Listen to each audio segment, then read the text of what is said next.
All the games you're looking at were made inside of a graphing calculator. This isn't a new phenomenon though. People have been making games on graphing calculators since the 1970s, when Satoru Iwata made a baseball simulator on the HP 65, went on to become a game developer at Nintendo, and eventually the president of Nintendo. Maybe someone who submitted to this Desmos game challenge I organized will go on to being the president of Nintendo. Who knows? As you'll see in some of these games, the capabilities of Desmos are much higher than on handheld calculators, which allows for some really cool stuff. For my June Desmos challenge, people submitted recreations or different versions of classic games, and even totally original games designed specifically for Desmos. I can't wait to show you the creativity and talent on display from the community of people somehow even more obsessed with Desmos than I am. The challenge this month was to create a game or an interactive, but since it took me many hours to review all the submissions, I figured I would cut myself some slack and split the results into 2 videos. So the interactives part will all be in the second one. Unfortunately, I wasn't able to secure prizes from a brand for this one, but I did think of a creative way to give out some small prizes, which you'll hear about more at the end of the video. I tried to break up these games into categories and assign winners like I've done for other challenges, but instead I'm going to break up my favorites into some themes. The first theme is games that were too hard for me because I suck at gaming. I mean, don't get me wrong, I've been playing video games basically my whole life. Ever since my parents got me a Game Boy Color and Pokemon Yellow about 26 years ago, I've been gaming, but less so in my adult life. So some of these games were really tough for me. I want to start out this theme with one of the coolest and most impressive things I've ever seen, which is Seesaw's Dark Keep he made in the 3D calculator. You might recognize the name Seesaw if you saw my 3D challenge announcement video. He makes amazing 3D graphs, and this one is no exception. I don't want to give away too much about this game because one of the amazing things about it is that you learn how to play it as you go, and there are some surprises along the way. I actually had to reach out to Seesaw because I kept getting stuck since I'm so bad at gaming, and I had to get some hints so I could understand how the game worked. But I'd be curious how far you get without the help from the creator, so put that in the comments, but make sure you don't leave any spoilers. I really want to see if people play this game because I think you'll really enjoy it. The link can be found in the description along with all the other links. Next up on games that were way too hard for me were some platformers. I couldn't beat Lennon's game Platforms even though I really loved how it taught you how to play as you progressed, and has checkpoints. Apparently there's a cool boss battle that I didn't get to, unfortunately. I also couldn't get very far in Lennon's other game, Gradient, but luckily I could still click through the levels and check them out.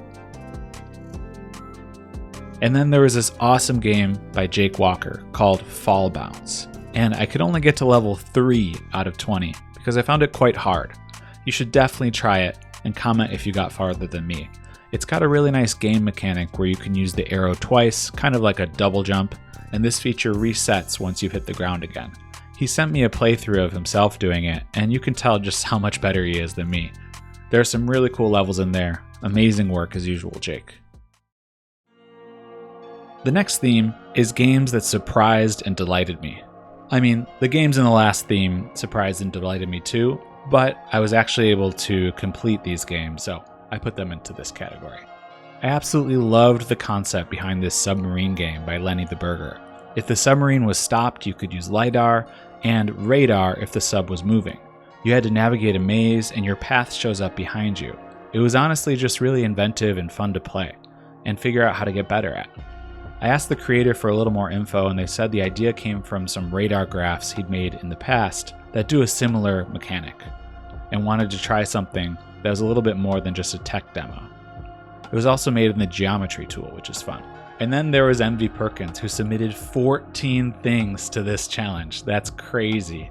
And one of the things that he submitted was my idea. He stole my idea and made a tic-tac-toe that rotates. I tried making it on a live stream and didn't get very far, and people were making it while I was doing the live stream, but I didn't think anyone would actually submit my idea. And there were 3 versions of a cookie clicker game, or an incremental game, and the third one was my favorite because the title screen gave you a little bit more info, and there was some math involved for how to choose what power-ups you were doing. Do you want to use factorial, or use these other ways of improving your score? And it goes up really, really high. I mean, who's gonna get to 10 to the 200th power? Well, I actually beat this one, so me. He also submitted this tutorial in a Desmos notebook about how to make one of his games, which I find really, really awesome. And the next theme I'm calling games that made me nostalgic for a bygone era. I've mentioned before that I love Dance Dance Revolution. It's one of my favorite games. So this game by Absorpy called the 15-minute game had to be included in this video. First of all, the music sounds really nice. It was all made by setting a chord and then choosing a few notes that go good with the chord and having them appear randomly when you click the buttons. Second of all, it seems like it would be impossible to get to 15 minutes, so I really tried, but I could only get to 1 minute. So maybe I should have included it in the theme of I suck at gaming, but I don't think I suck at this game. I think it's just trolling you saying it's 15 minutes long. You should try it and let me know.